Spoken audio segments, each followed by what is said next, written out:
was me. I put a wee voice on so it seemed more legit. People just trust a posh English accent, man, you know? They trust it. I love gigging down south, gigging with posh English people. You know, they're always like, oh, where are you from? I'm like, oh, Glasgow. They're like, oh, Glasgow. Well, that's quite rough, isn't it? I'm always like, oh, yeah. You would not want to bump into me in a dark alley. Because you'd feel guilty about leaving me there. So, that is why. Oh, my God. Did everybody see the fog outside? Oh, my God. It's so foggy out there. I don't understand fog. I don't. I was doing a gig in Belfast recently and I had to get a flight back and I was sitting in the airport and I was looking at that TV screen in the airport that has the list of the flight information on it and the whole screen went blank and it was like, your flight has been indefinitely delayed due to fog, but I don't know anything about fog, so I had to Google it, you know. It's like, how long does it take the fog to lift? It was just a website about dealing with depression. Oh.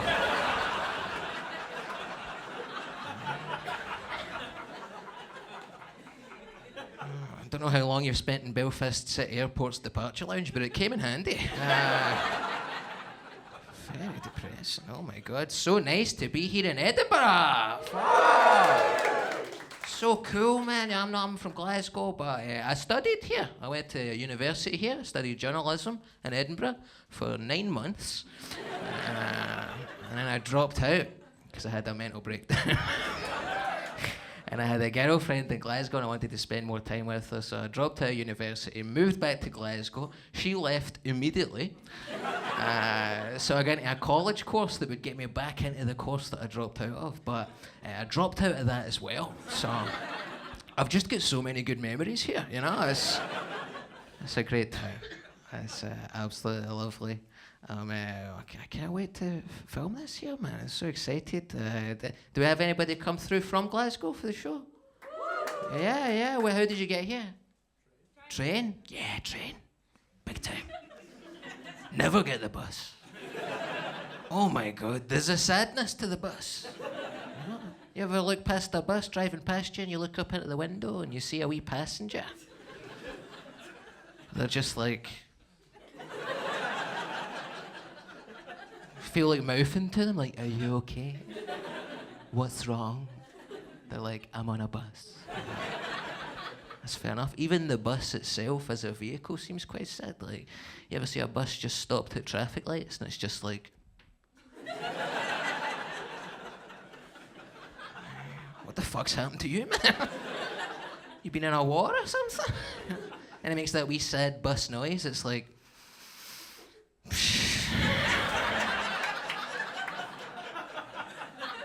Did you just fucking sigh? Oh my God, man.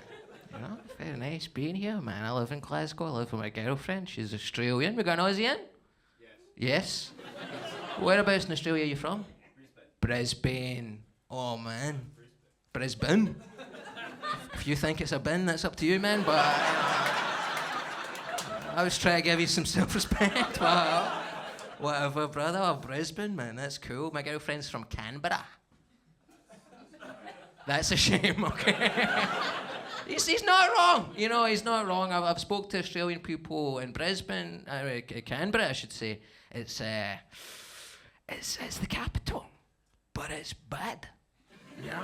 Basically, Sydney and Melbourne couldn't decide who should be the capital of their country, so they just picked a random town in the middle and went, you're the capital.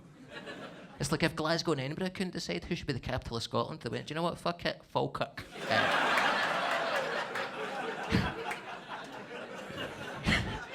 You're the capital, Falkirk. You've got a big wheel, why not have Parliament? Yeah, Canberra being the capital, it's like if a guy's dick and a guy's brain couldn't decide who should be in charge of the body and went, do you know what, fuck it, the belly button. Just a wee oozy hole in the middle. You know, she's Australian. Yeah, I have a tall, blonde Australian girlfriend, you know, and that surprises people. Surprised me. I never thought I would fall in love with a racist, but head over heels. She's Australian, man, you know. She is taller than me, and I think that she's taller than me because she's Australian, you know. Because I've been to Australia, and generally Australian people are taller than Scottish people, and I think it's because they grow up with uninterrupted access to the sun. You know? So they just grow up, you know, like sunflowers. Whereas in this country, we just kind of grow in whatever direction we can. You know? Like weeds through cracks in the earth, just like, please. That's why all our old people are shaped like that, you know, because they just kept going. Like, I love my granddad, but he stands as if he's been walking into the wind for decades. It's just like...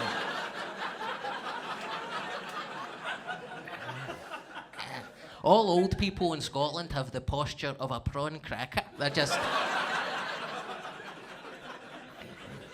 Every time I see my granddad, I just want to use his body to scoop up fried rice. Yeah. Dip him in curry sauce and take a bite. I restrain myself.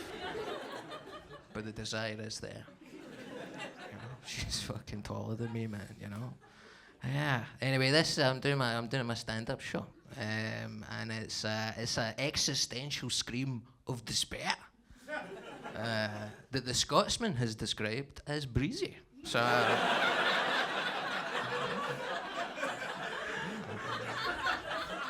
sometimes you don't do the show you thought you were doing. I just turned 30. Just turned 30, man, you know. And I'm happy that I'm the age I am. Because it means that we all lost a year of our life to like lockdown and stuff, you know. So I lost being like half of 27 and half of 28. Great age to lose. Who gives a fuck? You know, I feel bad for like young people. I feel bad for people who lost being 18. Because that is an age you don't want to lose, man, you know. There's some stuff you can only do when you're 18. And then if you try and do it again when you're older, it's embarrassing. You know? Like when I was 18, something I'm glad I didn't miss out on. I went on my first holiday, you know, big working class rite of passage, first holiday abroad, no mums, no dads, just the troops, you know. Went to a wee holiday resort in Spain called Magaluf, yeah, also known as Shagaluf. Yeah, I'm glad I didn't miss out on that trip to COVID, I'll tell you that much, you know. I went to Magaluf a virgin. I came back a virgin, but, you know, I had other big firsts. Yeah, first time on a banana boat. That's when I became a man. Just clinging on for dear life. It was actually very similar to the first time I got my hole.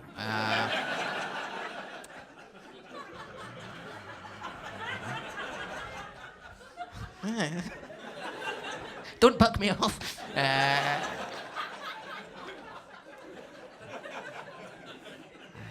I hated Magaluf, man. I hated it. You know, people told me that. I used to work at my dad's hairdressers, and there was a stylist there called Anne Marie, and she was like, "Christopher, you're going to Magaluf? Really? You're not going to like it. It's not for people like you." I was like, "I'll fucking show you, Anne Marie." And she was spot on. I hated it, man. I hated it so much. All my friends kept shining laser pointers in my eyes when I was trying to read my book. I was like, I know we're in the queue for BCM, but I'm trying to read Catcher in the Rye. Right? You know, I hated Magaluf. For some reason, I remember getting ready to go to Magaluf, and for some reason, my mum was under the impression that I was some kind of like mad shagger. You know, she just assumed I was incredibly sexually active.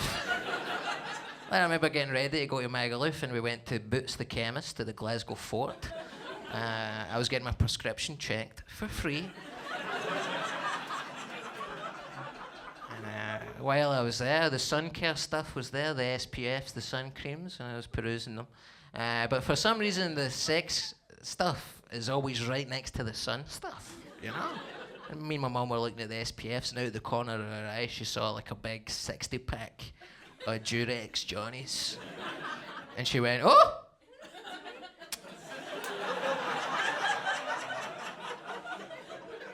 You'll be needing some of them? And even then, I kind of knew. I was like, I don't think so. She was like, what are you talking about? You've had sex? I was like, I haven't. She was like, you have? I know you have. I was like, what are you talking about? She was like, well, what happened that night when I picked you up for that house party at 4 o'clock in the morning? You said it was the best night you'd ever had in your entire life. I was like, Mum, that was the first time I ever had stuffed crust pizza.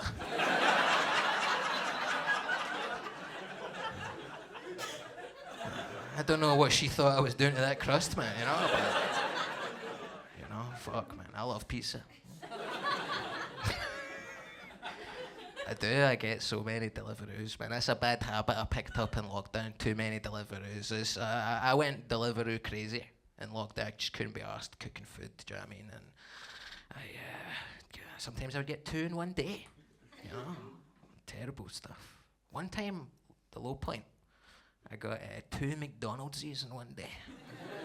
2 separate McDonald's. And I wasn't even mixing it up, you know. I wasn't getting a McLegend for brunch and then, like, you know, a McSalad for dinner. I'm talking 20 nuggets in the afternoon, 20 nuggets at night, 40 nuggets, no chips, no drink, no sauce either. I was using my own sauce from my cupboard, not my body. But it was still disgusting. You know, I was at a low point in my life. Then I remember, that's not even the only time in my life I've ever had 2 McDonald's in one day. I remember being a wee guy, I was about like 10 or something, and my mum took me to the Easter House Drive-In McDonald's, and I got a Happy Meal, and then I went home and I ate it, and then later on the same day, my mum took me back to the drive-thru, and I got another Happy Meal, and oh my God, that was one of the best days of my life. In hindsight, I think my mum might have been going through some stuff, but you don't think that at the time, you know? I went into school the next day, wrote a 300-word essay about the happiest I've ever been. I was like, got a big stamp in my jotter, a big fucking frog, give me a thumbs up and green. You know, meanwhile my mum's just like, fucking hell, man. I need to feed this wee guy something. Fuck, man. I have a couple of friends who kind of struggled during lockdown as well, and they got quite into drugs. You know, that's one way to deal with the fucking boredom. I'm not a drugs person, man. I've tried. It just doesn't work for me, man. I smoke weed sometimes, and I hate it, and I keep doing it. 'Cause I want cool people to like me. You know, I hate weed, man. You know, and people who smoke weed, they're always like, you just haven't tried the right kind. Like, there's loads of different types, and they all do different stuff. You could have, like, indica weed. That's like a strain of weed where it's like indica. You know, it's like where you're, like, low and you're, like, stoned. You know, you're, like, indica. You're in the couch, you know. And then there's, like, sativa. You know, it's a different type. It's like sativa. It's like you're up, you're high. You're sativa. It's like sativa Saturday night, you know. And I'm always like, what strain is it where you have one puff and then you just don't speak for an hour? You start wondering if your dad's really your dad, you know? Even though you've seen photographs of him from the 80s, and he looks exactly like maybe he's got a mullet and a mustache, you know? Then you're like, well, maybe he got surgery when I was born. Doesn't make any sense. You know? Scotland's got a bad drug problem, man. Do you know Scotland is the #1 country in the world for cocaine abuse? #1 in the world. I don't want to cast aspersion on what country I assumed would be #1. Surely Colombia. I mean, that's where they make it. It's like if Colombia was #1 in the world for drinking iron brew. You'd be like, what? Just a wee Colombian guy like, we like it, you know? Tastes like someone left coins in Sprite, you know?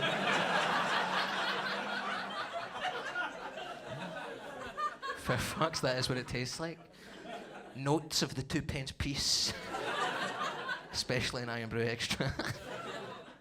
You know, I'm number one in the world for doing cocaine. That makes me sad, man. You know, it makes me sad because, like, cocaine's a bad drug. And you know it's a bad drug because nobody is ever trying to legalize it. All the other drugs have people who really believe in them. Like, you get people who smoke weed and they're like, no, weed should be legal. It's good for chronic back pain. It's good for chronic knee pain. It makes bad films good, you know.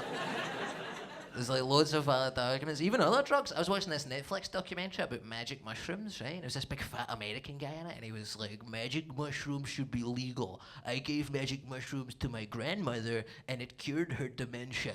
And I was like, I fucking doubt it. Yeah. Like, I'm sure she was confused in a different way from usual, but I don't think you've cured her dementia. But he believes it. He believes the world would be a better place if people had free and easy access to magic mushrooms. Maybe he's right. I've never seen anybody try to legalise cocaine. There's no movement for it. Nobody's trying to get elected on that platform. Nobody's parading for that, you know? What does that even look like? Just some cunt coming out of Genting Casino at 4 o'clock in the morning? What, a black eye and one shoe and a nosebleed going, legalise cocaine! It ruins everything. It's a compelling argument. I was talking about this recently. I was in here, actually, a couple of months ago, and I was doing stand-up in here, I was doing my cocaine stuff, and I was like, oh, nobody wants to legalise cocaine. And then this girl who was in the crowd, she messaged me on Instagram after the show, and she was like, by the way, I'm studying psychotherapy at university, and we found one person who did want to legalise cocaine, Dr. Sigmund Freud. The 1800s Viennese psychotherapist. He loved cocaine. He wanted to use cocaine as medicine to cure heroin addiction. Doesn't work, you know? I don't know if you've seen Trainspotting, right? But they've been giving it a bash here for a while, and just fruitless results, you know? It doesn't work at all. I was thinking about that. I couldn't believe that Dr. Sigmund Freud loved cocaine so much, you know? But then I started reading some of his theories on Wikipedia, and they do sound like the ramblings of a cokehead, you know? He was always saying weird stuff. He was always like, yeah, did you know there are two parts of the human brain? We have the conscious part and the subconscious part, and the conscious parts, like normal everyday stuff, like I go to the shops and I say hello to my neighbor. But then did you know secretly, subconsciously, everybody wants to fuck their own mother, yeah? Yeah? Yeah? Did you know that, yeah? Yeah? Did you know that, yeah? Did you know secretly everybody wants to kill their own daddy, yeah? Yeah? Yeah? Yeah? Did you know that? Yeah? Yeah? Did you know secretly everybody wants to, you know, when you smoke a cigar, you really want to suck a dick. You want to, yeah? You want to suck your daddy's dick, you're like... You need to lay off the gear, big man, you know? Freaking everybody out. Imagine being cornered by Dr. Sigmund Freud at a house party. 2 o'clock in the morning in the kitchen next to the microwave. He's just sitting there with his wee tiny glasses on, his big moustache, going, you wanna suck your daddy's dick? You're like, phone this guy a taxi, man. He's ruining the vibe. The guy needs a glass of water, man, you know? Yeah, I'm not a big cocaine person. Not a big cocaine person. I was thinking about, you know, I wasn't a good teenager, you know, and I'm not really that good a 30-year-old. Do you know when I was crushing it? 9 years old. That was my peak, man. That was when I peaked, and it's been downhill ever since. Single digits life, man. I would go back in a heartbeat. I loved that age. I loved being that age where, like, I knew swear words, but I didn't know what they meant. You know, like I'd be watching it was cute, isn't it? You know, I'd be watching a film with maybe a film I wasn't supposed to watch, with my mum, and somebody on the TV would say something, and my mum would go, never say that. And I'd go, why? And she was like, it's a swear word. And I'd be like, oh, fuck. Because you pick stuff up around the house, you know? Like, Like, it does sound cute, like you went, oh, when I said that. It's a naivety, isn't it? But, man, I used some swear words I didn't know the meaning of, and it was pretty bad sometimes, you know? Like, when I was 9 years old, I called my big sister a whore. A whore? That's one of the worst things you can call someone. I feel bad about it to this day. Anyway, I'll tell you what she did, and you can see how you feel about it, right? I was 9 years old. I was playing the PlayStation 1, the little grey cuboid with a little flip-up disc tray. And I was sitting playing that. I was playing this great game. Me and my big sister shared a bedroom. We had bunk beds back then, you know. And I was in there, and I was in the bedroom, had the CRT TV. You know, when TVs used to have, like, an arse? You know? Now they're all flat, but they used to be, like, pretty thick, right? So, I've been playing my PlayStation 1, and I was playing this game. I love this game. Crash Bandicoot 2. The Wrath of Cortex. Oh my God, I was playing that, right? And I was having a great time. And my big sister came out of the bedroom. She had a towel slung over her shoulder, like a barkeep. She came in and she went, hey, I just washed the dishes. Go and dry them. I was like, I cannot. I'm playing Crash Bandicoot 2. Wrath of Cortex. For the PlayStation 1. She was like, oh, can you save it? I was like, I cannot save it. I'm halfway through a level. You can't save halfway through a level. You need to go out to the level hub and save there. It's a difficult game, and I don't want to lose my progress. She was like, oh, can you just pause it? I was like, I cannot pause it. I'm in the flow. I don't want to lose it. She was like, can you just stop playing Crash Bandicoot 2? I was like, no. She was like, go dry the dishes. I was like, no. She was like, dry the dishes. I was like, no. She went, all right. She went over the PlayStation. Yeah. She went over the PlayStation. She took her big pointing finger.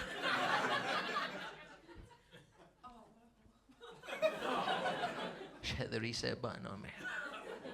I said, Lauren, you're a whore.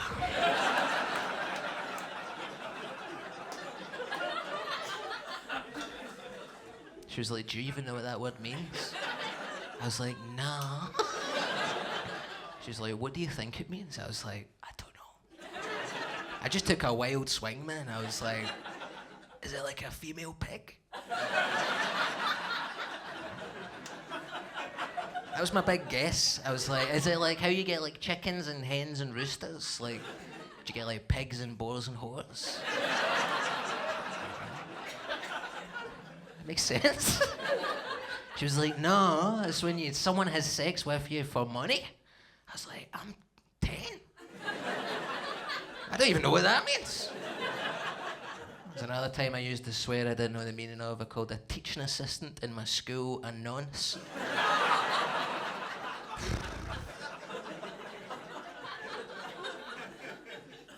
I thought it meant nonsense person. Like someone's being silly, nonce, short for nonsense. You go, oh, you're a nonce. You know? And he was being a nonce, you know. He was being a nonsense person, you know. He had his name was and he had 2 crayons up his nose. He was pretending to be a saber-toothed tiger. Even though they didn't have tusks coming out of their nose, you know, they had them coming out of their mouth. So it wasn't paleontologically correct, but as I said, I thought he was having a laugh, you know. So I was like, oh, man, he's a nonce, you know. And he was fired, man, you know. Turned out I was right, so I'm actually the hero of that story. Actually the hero. Yeah, man, it's interesting. Different cultures use different words for that. Like, nonce is like a British thing, I think. You know, I don't think they use that in America. Canadians? Is there any Canadians in? No? Has anybody spent time in a Canadian jail? No? See, in like Toronto prison lingo, they use the word for that type of person, a child molester. They call them a goof. A goof. Doesn't seem strong enough. Somebody's beasting away over there, you know. It's like, he's pretty goofy, eh? It's a bit more than goofy, man. I also think that's why there's never been a Disneyland Toronto.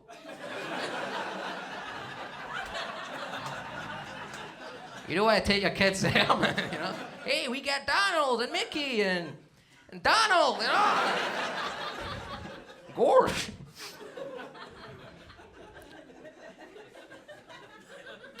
But I was a good single-digit kid. Teenage years were rough, man. You know, I've been trying to get in touch with my teenage self, man. You know, I love that wee guy, but it made it so difficult for me and everybody around me. You know, like I loved heavy metal. I was like a real school shooter vibes back then. You know, I was a wee mosher, and I love heavy metal, man. You know, Metallica, still love them. Even though they just put a new album out, it's shite. I don't care. Metallica, man, my favourite Metallica. Sometimes I wonder why I was like into that type of music. It's quite dark, you know, it's quite heavy. And my favourite Metallica song, it's the last track on their 4th record. It's called Dyer's Eve. It's the first kind of personal song, because a lot of their early records are quite like fantasy, you know, it's like, oh, the devil, or cocaine, or like doing cocaine with the devil, you know. But in this one, it's like the lead singer, James Hetfield, he wrote it about his mum and dad, because his mum and dad were part of this weird sect of Christianity where they didn't believe in medicine, you know? They're called Christian Scientists, and they don't believe in medicine. So if somebody in their family was sick, they would just pray for it to get better, and it wouldn't work, you know, because there is no God, right? So, like his wee brother broke his arm when he was a wee boy. He talks about this. His wee brother broke his arm, right? But instead of like fixing it and setting it, they just like prayed for it. And then his wee brother's arm was just like fucked forever, you know? And it's even worse. His one of his other siblings, I think it was his wee sister or something, she got sick, and instead of giving her medicine, they just prayed for it, and his wee sister died, you know? And he wrote this song about it. It's so fucking heavy, man, you know? First lines in it are like, "Dear mother, dear father, what is this hell you have put me through?" You know? And I would sing along with that. But my mum and dad weren't in a cult. They weren't perfect, but they didn't let my sister die, you know? So I'd have to change the words, you know? I'd sing along with my own experiences, you know? I'd be like, "Dear mother, dear father, why did you get the spaghetti bolognese from Marks and Spencer's? It has mushrooms in it.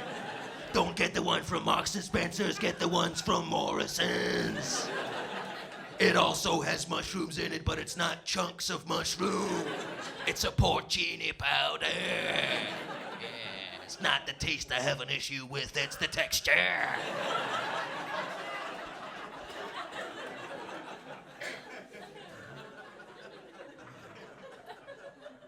I loved all that stuff, all that heavy metal music. Like when I was a teenager, I'd be doing my maths homework. I'm terrible at numbers, man. You know, I'd be doing my maths homework and stick on like Appetite for Destruction by Guns N' Roses, or like, you know, Rage Against the Machine. I was always doing maths homework to Rage Against the Machine. You know that Rage Against the Machine song where they're like, "Fuck you, I won't do what you tell me. Fuck you, I won't do what you tell me." I'd be doing my maths homework like, "I probably will." I really need to get this 7 times table sorted, man, you know. 7 times table's hard, man. To this day, I struggle with it. 7 times 7 is 49. It doesn't seem like it would be, you know. And then you add it up and you're like 35, 42, yeah, fair enough, you know. You've made your point, number 7. You know, my dad, I remember the first gig I went to with my dad. He was a bit of a mosher, a bit of a goth hairdresser guy, you know. He took me to Gig in the Green when I was a wee boy, and we went to see like Marilyn Manson, you know, and like, who else was on? Iggy Pop was there. It was really cool, man, you know. That's one of the ways I kind of bonded with my dad, man. And he has tattoos, you know. Everybody in my family has tattoos, though. I didn't know that was like a working class thing, you know. And then I met a bunch of posh people doing stand-up, and I was like, "Why do you have no drawings on your body?" You know. It's weird, man, you know? Like, my dad has tattoos. He has, like, 2 dragons on this arm fighting over an orb. Yeah, it's silly. You can laugh. And he has, like, Japanese writing on his arm that he doesn't understand, you know? It's like loads of cool stuff. And my granddad has tattoos, even. My granddad has tattoos. He has, because he was in the Navy, he got this tattoo on his hand of a swallow. And it's a really special tattoo. You're only allowed to have this tattoo if you're in the Navy and you've sailed a certain distance around the world, or you work in Brewdog. So it's very special circumstances, you know. And I remember this tattoo my granddad had when I was growing up that I was never allowed to look at. You know, I'd be around at my nana's house after school. My mum and dad were working. Go to my nana's house, my granddad's house, and we'd be sitting watching cowboy films together, TCM, just buzzing. And I'd be playing with my Lego or something, you know, and I'd look up and I'd go, Grandy, what's that tattoo? And he'd go, oh, it's a swallow, you know, it's a swallow. You're only allowed that if you've sailed a certain distance around the world. I was like, all right, cool. And I was like, what's that other tattoo you've got? And he'd go, don't you fucking look at that. You know? I was never allowed to look at the other tattoo, you know. But then a couple of years ago, you know, 20 years on for me messing about with the Lego, my granddad was in the hospital, right? And he was getting a hip replacement. And he was having surgery done, so he was under anaesthetic, and he was kind of in and out of consciousness. And I turned up for visiting hours, and he was out of it. I was like, for fuck's sake. Wasted trip, you know. I don't like the bus, and I took it to get here. But then I realised, oh, now's my chance, you know? So I went up to his wrist, I took hold of his wrist very gently, and I flipped it round, and I finally saw what he had tattooed on his forearm. You know, he had a naked woman dancing with her boobs out, you know? That's how I knew she was naked, you know? She was on a pole, and she was like, ah, you know? I was like, oh, that's why he never wanted me to see the tattoo, because it was like porn. He was a young shagger once himself, you know, and it was cool, man. I thought, that'll be me, man. One day, I'll be in a hospital bed, you know, and I'll be fading in and out of consciousness. Then my grandkids will come in and they'll rush towards the bed and they'll go, oh, Papa Christopher, oh, what's that tattoo you've got on your arm? And I'll be like, it's a dinosaur.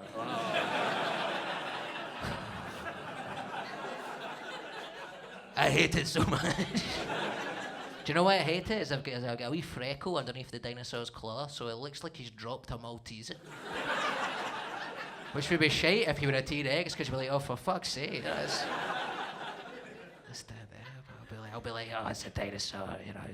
Don't fucking look at that, you know. And they'll go, Papa Christopher, you always said you never wanted to have kids until you were like, had a house to bring them up in, but you grew up in like a housing crisis, so like, how are we even here?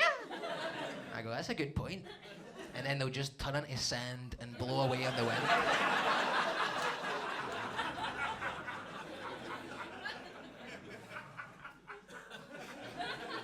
Probably die alone, you know, but, you know, fuck, man. I really struggled during lockdown, man. I fucking went crazy. I peed myself one night. Yeah, peed myself. I was up late at night. I was watching a Netflix documentary, not the Magic Mushroom one. It was another one. Has anybody seen this? It's called My Octopus Teacher. Have you seen this? Did you like it? You're shaking your head. No, you did? What did you like about it? It's quite short. Yeah. Is that why you like me? If you haven't, this guy likes it. If you haven't seen it, it's a documentary about this guy who's shagging an octopus, right? They never show you him shagging it, and he never says he's shagging it, but you can tell. You know, he's always like, it's about this guy who like goes to see this octopus every day of his life, and it's like changed his life. He's like, every day I go down to the coral reef and I see the octopus, and he brushes my nipple with his beak, and he puts his tentacle in my belly button. Yeah, like he's 100% shagging that thing. I'm glad you enjoyed it. You know? Do you know what made me dislike him though? There's a bit in it where they're interviewing him and he goes, "Before I met the octopus, I had nothing in my life. But then, now I see the octopus every day and I know who I am." And then it cuts to like an interview with that guy's wife and child. And they're like, "We can fucking hear you through the wall." Like, what the fuck? You know? But I fucking know what he means, man. Sometimes it's a silly thing that gives your life meaning, you know? I know my octopus was stand-up, man. I was 18 years old in Magaluf. Nobody wanted to even look at me. Never mind touch me, you know? And then I came home and I went to uni and then I fucking dropped out because I went mental. I didn't know who I fucking was, man. But then last month of being 19, I signed up for a stand-up thing in Glasgow called Red Raw. It's like a beginner's comedy night at the Stand Comedy Club. And I went up, you only get 5 minutes in front of 200 people and you go up. And I went up and I only lasted 3 minutes and then I ran out of jokes. Do you want to hear one of my first ever closer? Yeah, it's not good. You know, I went up there and I was like, imagine me, 19, right? Just somehow even more like a fetus. And I was up there and I was like, "Oh, I really don't like being alive just now, because nothing's changed. You know, the issue I have is I find it very difficult to grow hair on my face, you know? I'd really like to have a mustache or a beard, but I don't have one, you know? And it really frustrates me, because I have a very hairy arse. You know? I mean, I can't grow anything up here, but down here it looks like I've sat in a vat of wallpaper glue and got a rim job off Chewbacca. Pretty good for a first joke. Yeah. And honestly, I still can't grow a beard, and the arse is worse. So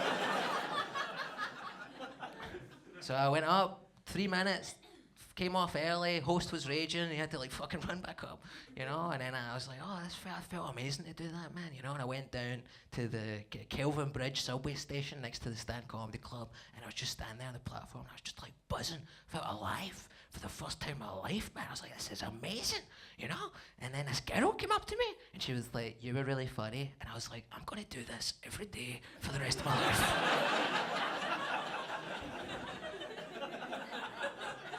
And then I did.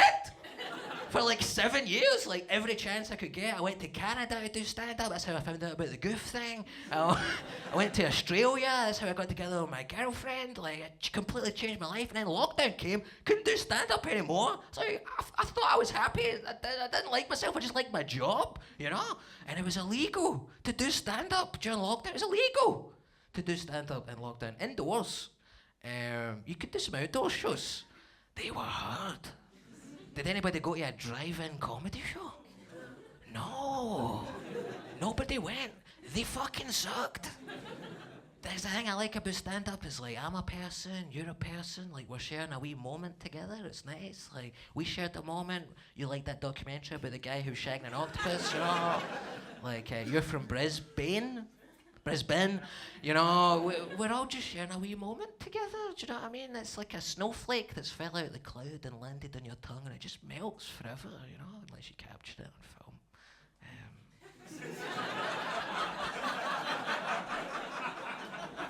But a lot of times you don't. You know?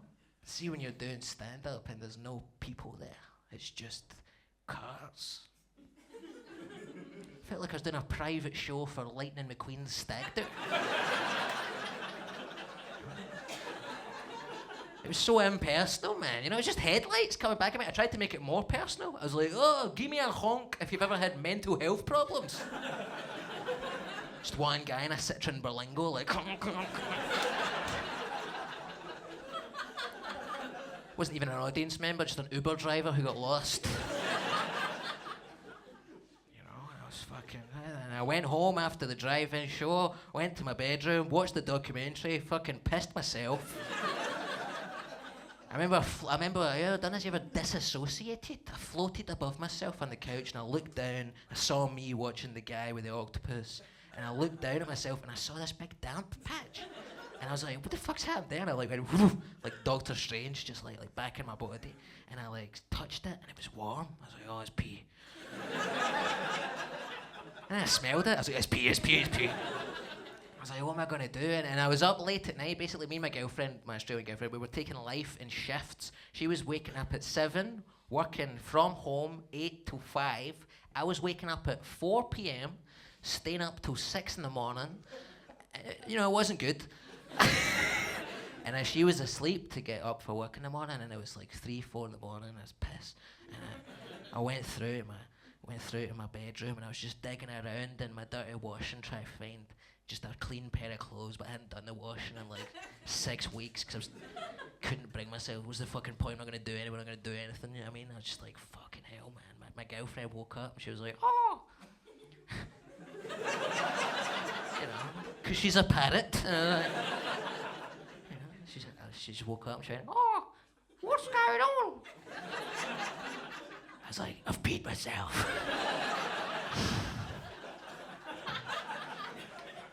She was like, oh no.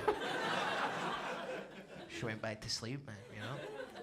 I was like, I didn't know what to do, you know, and it's hard because there's a big waiting list to speak to people, you know, but I was like, fuck it, man, you know, that's what they say, just talk to someone. That's what they say, just talk to someone. I think they should change that to talk to the right person. Don't just talk to anybody. Some people don't know what the fuck they're talking about. I have these pals, right, and they're like keto people. They're like the gut-mind connection, you know. They're always talking about like don't eat bread. I said to my pals, like, I'm really fucking depressed. And he was like, have you tried cutting bread out of your diet? I was like, I don't think that's going to help the fact I don't love myself. And bread's the only thing fucking keeping me going, you know. I ended up talking to my mum about it. Jesus Christ, man, she doesn't know me, you know. It's my mum. You know, she brought it up. Basically, when you could go around to your mum and dad's again, I went around with my girlfriend, and me, my girlfriend, went to my mum and dad's house. My girlfriend and my dad stayed in the house. Me and my mum went to go pick up some Chinese food from a place in Bailson Main Street called Tiger Lee. If you're ever in the area, phenomenal salt and chili chicken balls. And we were driving there, and I was in the passenger seat, and my mum was in the driver's seat. She was driving, and she went, listen, I've been speaking to people in my work, and they say that apparently now you need to talk to your kids about mental health, and I don't know anything about that because I grew up in the 70s, and we don't talk about stuff like that. But, you know, your girlfriend told me that you peed yourself. And then I told everybody in my work that you peed yourself. And they think I should talk to you about it. I was like, okay, Mum, a lot of what you said makes me quite upset there. But, yeah, you know, I'm not doing too good with the old mental health. I just don't know who I am. You know, I've lost my job. And she was like, well, I know where you're coming from. And I was like, how would you know what I'm talking about? You work for the taxis. You know, she works for the Glasgow taxis on the phones. And then I remembered, oh, my mum would know what I'm talking about. My mum was a hairdresser. That's how she met my dad. But then one day, in the early 90s, just before I was born, my mum woke up one day and she was allergic to bleach. So she just couldn't be a hairdresser anymore. Because it was the 90s and everybody was getting, you know, highlights, you know? Like what do you do, Australian guy? What's your job? I have a pub. You have a pub? Imagine you woke up one day and you were allergic to drunk cunts, you know? Oh, you are? Fuck, man. You know, it would be tragic, wouldn't it? And it was tragic. And I was like, well, how did you deal with it? She was like, you just got to move on with your life and you got to find things to love about yourself that isn't your work, you know? And I was like, oh my God, this is fucking beautiful, man, you know? And I thought, okay, I've had a lovely chat with my mum about this. Ended up speaking to my dad, man, you know, and he's a hairdressing goth biker, you know? And I had to have a chat with him. He's old school, man. He's an old school guy. And I was really scared my dad was going to die during COVID. I was really scared. Because he's not exactly the best breather in town. You know? He's a wheezy guy. Like, do you know the penguin for Toy Story 2? He's like a wee wheezy guy up on the shelf, and he's like, like that's what my dad's like. He's asthmatic. Is that right? How would you say asthmatic? Just asthmatic sounds like a fake arse. Got the asthmatic if you want to try it. Like, just no. My dad's asthmatic, right? And he's even worse than that. A couple of years ago, he had pleurisy. You know, that's how old-fashioned he is. All his diseases are Victorian. You know? He had pleurisy, which is this weird illness where your lungs fill up with liquid, right? And he drained them, but the drainage left scarring. So he's like, you know, he's a terrible breather. And then who shows up in town? Fucking Johnny Coronavirus. The disease that kills cunts that can't breathe, right? I'm like, my dad's a fucking goner, man, you know? And then one of my friends' dads died just before COVID, and he said to me, do you know, one of my biggest regrets is I never told my dad I loved him enough. And I was like, oh, do you know what? I'm going to be the fucking difference here, all right? I'm going to break the chain of male suffering. I'm going to tell my dad I love him. So I went round my mum and dad's house again, another Chinese. That's pretty much all we do. And I showed up at the house. My mum went, you better go see your dad because he's in a bit of a bad mood. And I was like, fucking hell, man. This must be bad, because he's always in a bad mood. And I went through to the room. He was sitting there in a dressing gown, or a house coat, depending on what you call it. He was sitting there in his dressing gown, and he was watching Stargate SG-1. And I knew something was up, because that's his happy place, you know. He was sitting with his arms folded. I was like, what's up with you? And he was like, I've been a hairdresser for 30 years, and now I can't even go to my work because of this fucking pandemic. I was like, for fuck's sake. He was one of the guys who refused to wear a mask, like a proper mask, so he would wear like a visor. It's like, you're not fucking welding, you know? The disease isn't sparks. Like. And I don't think enough fuss was made about this. Why was nobody talking about the hairdryer during COVID? That thing was shooting hot air. It's like a ray gun. It's like a sci-fi hot disease gun. You know, I was worried about him, man, you know, and he was like, I'm fucking been a hairdresser for 30 years, now I can't even fucking do it. I don't know who I am anymore. And I was like, I'm in the exact same fucking boat. We had a great chat about it. And then I was like, I've softened him up, you know, a couple of body blows. Working the kidneys. You only have one kidney, but softening him up, man. Now I'm going to fucking tell him I love him. So after the Chinese, we were watching like Master Chef or something, and he was like, I fucking hate that bald guy in this. I was like, okay, he's feeling better. That's you know, and then I went to leave, and me and my girlfriend were leaving. Went up to my mum, gave her a cuddle, kiss on the cheek, went, love you, mum. And she went, love you. I went, all right. Went up to my dad, and then gave him a cuddle, gave him a hug. It's very different. Cuddle's more like, you know, whereas this is more like diagonal. A hug's that's like a sash, you know, for a beauty queen, not the orange order, right? A mayoral sash. I gave him that, and I didn't kiss him on the fucking cheek, right? I leaned into him, and I went, love you. And he just fucking shook like a wee bus.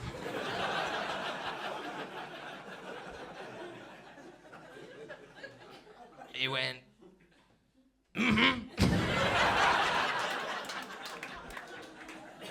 hit me with a big and I was like, oh my god, that is just as good as an I love you, you know? Because I knew what he meant by that. He was vibrating so hard I could telepathically understand him, you know? He was like, you don't need to tell me you love me. I know you love me. I don't need to tell you I love you. What we do is, once you leave, I tell your mum I'm proud of you, and then she tells you, all right? It's an easy system, you know? Cut out the middleman, you know? Aye. It was great, man, but I decided, you know, I do need to like something about myself that isn't my job, you know, even if stand-up comes back. And it did think, fuck, you know, but I was like, I need to love something about myself, I need to respect myself, so I decided to learn how to cook. I was like, that's a nice thing to do, you know, for other people and for yourself. So I started doing something called Hello Fresh. Has anybody tried Hello Fresh? Yeah? You a big Hello Fresher? No, actually. What? Whoa, what do you mean? I just kind of gave up after a while. You gave up after a while? What happened? I just didn't like the type of food that they have. You didn't like the type of food that they have? But there's such a broad selection. I sound like I'm sponsored by them. Like, what do you mean? You didn't like the selection? I find that hard to relate to. I love the selection. If you've ever tried HelloFresh and you're struggling to relate to this yourself, it's like a meal subscription service, right? Where you pay this company money every week, and then they send you a cardboard box full of onions. And it's amazing, man. I mean, I don't know what you think of it. What a broad selection of onions I had, you know?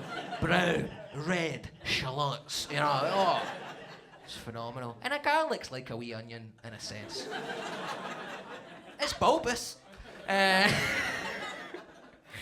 I started doing HelloFresh. My issue with it was that it was quite expensive. You know, it's quite expensive, man. You know, that's how they get you. They give you the introductory offer. 40% off the first 2 weeks. It's nearly half. 2 weeks later, though, they play a wee trick on you. It's not 40% off anymore. It's 20% off. It's not even nearly half. 2 weeks later, it's full price, and it becomes untenable. But I wasn't ready to give up on the meal subscription service dream. I was trying to actualize my perfect, authentic self. So I went to the rival company. If you find HelloFresh to be short of options, have you tried Gusto? Do you like Gusto?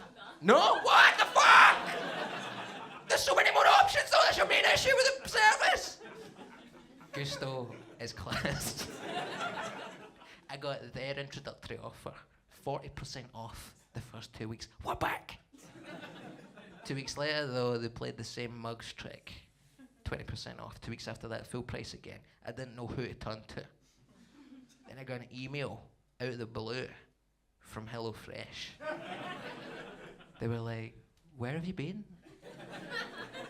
Come back. We miss you." I was like, "Okay. You gonna give me a wee discount?" They went, "Yeah, we'll give you the 40% off." I was like, "Okay." Went to cancel my Gusto. Click the button on the website. Window pops up. "Where are you going?" "Stay. We'll give you the 40% off." I was like, "Oh my God," you know, like, so nice to have these two companies vying for my affection, you know. 'Cause I grew up with a lot of sexual attention for people, you know. Felt like a southern belle at a debutante ball, you know? Surrounded by potential suitors, and I'm just like, "Oh, wow, hello there, Mr. HelloFresh. What are you doing here, you tall glass of pink lemonade?" "Why, yes, I did receive your correspondence.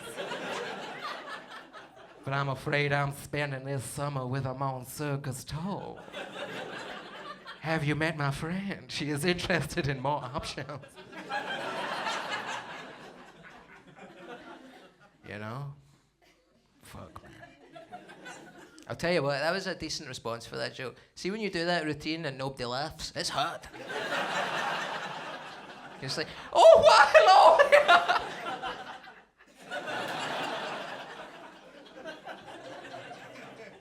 It's rough, man. It's rough. You know, I genuinely, I know you didn't enjoy HelloFresh, right? But it genuinely saved my life. It's so pathetic, but it's true, man. I'll tell you though, one of the recipes really upset me. It did. It offended me, man. You know, and I'm not an easily offended person. I do stand up, man. You know, I'm in my element. I'm in a comedy club right now. I'm loving it, man. You can see what we bloody like up here. You know, it's good. But then, this recipe, man. I was radicalized. Radicalized by my own self-interest, you know. Because the recipe made me realize the world isn't built for a petite gentleman.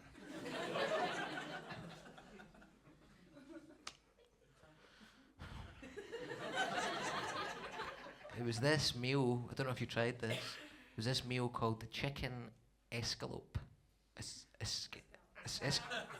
What? Escallop? Escalope? I was making this chicken thing, right? And thank fuck this hasn't been recorded. And I was making this chicken thing, right? First 2 steps, and the recipe were fine. It was like, add a teaspoon of this, add a cup of that, you know. Brilliant. Scientific measurements. Everybody's getting the same thing. Step number 3. It's like add a handful of flour. Different people have different sized hands, you know? Like, how tall are you, Australian guy? 6'1". You say that like it's nothing. I'm 5'3". You are 7 plus 2 plus 10 inch. No. 10 inches? You're 10 inches. I told you I was bad at maths. Where's Rage Against the Machine? We need them, man. Like, do you have big hands, would you say? Maybe. Next to hers. What about next to mine? 5'3".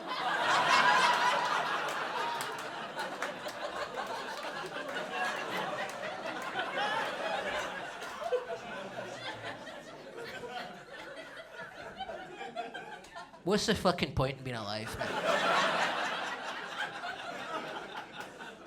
If anybody's visually impaired and you didn't see what just happened, that looked like the Undertaker holding a baby starfish. Right? Fucking horrendous, man. If we're both making chicken escalope, shut up. If we're both making chicken escalope, your chicken breast is going to be completely coated in flour. Mine's is going to have wee baldy bits. What kind of world do we live in here, man, you know? I was making this other recipe, I don't know if you tried it, and it was like, oh, add a knob of butter. I was like, different people have different sized knobs. Keep your cock away. I don't want to be making mashed potato for a friend, alright? They're sitting there eating it going, oh, it's not very buttery, is it? I mean, did you put butter in this? Yes! How much? A knob! A normal size knob! I've asked people, I've said, is this a normal size knob of butter? They've said yes. I've asked my girlfriend, I've said, is this a normal size piece of butter? She said yes. I said, is this the biggest piece of butter you've ever had? She said no! It's been bigger, but yours is better. It doesn't hurt.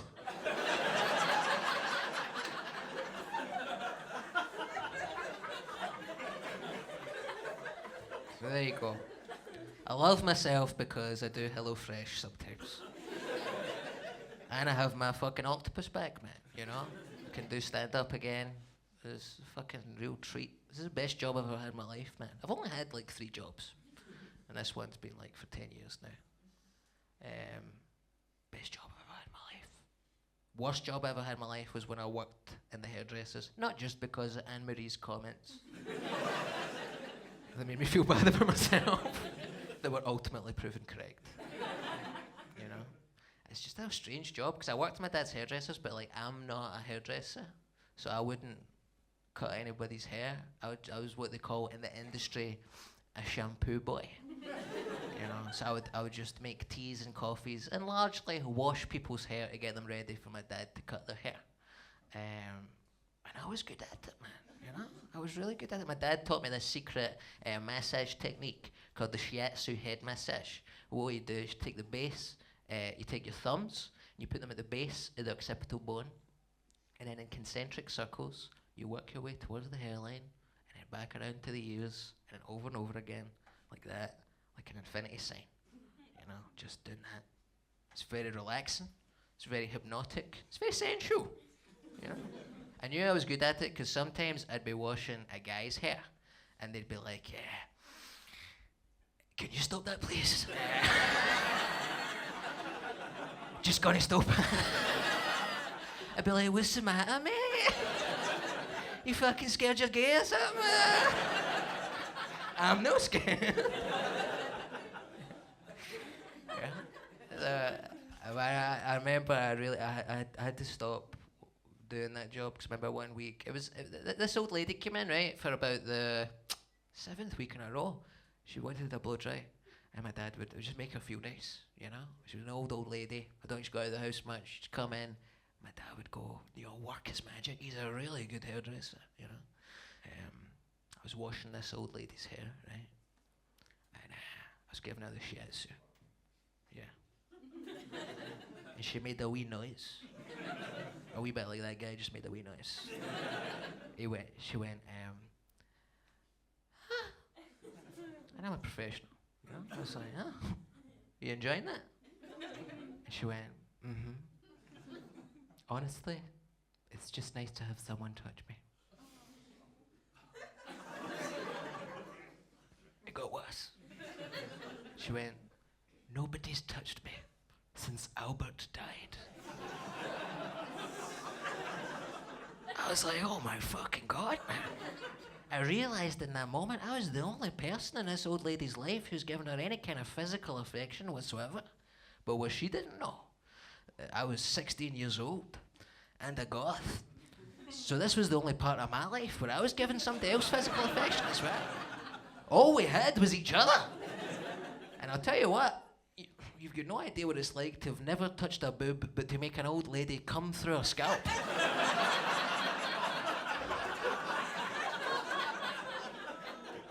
It's an extra £5 in the back pocket. Thank you so much, Monkey Barrel Comedy Club. Peace and love in the new millennium.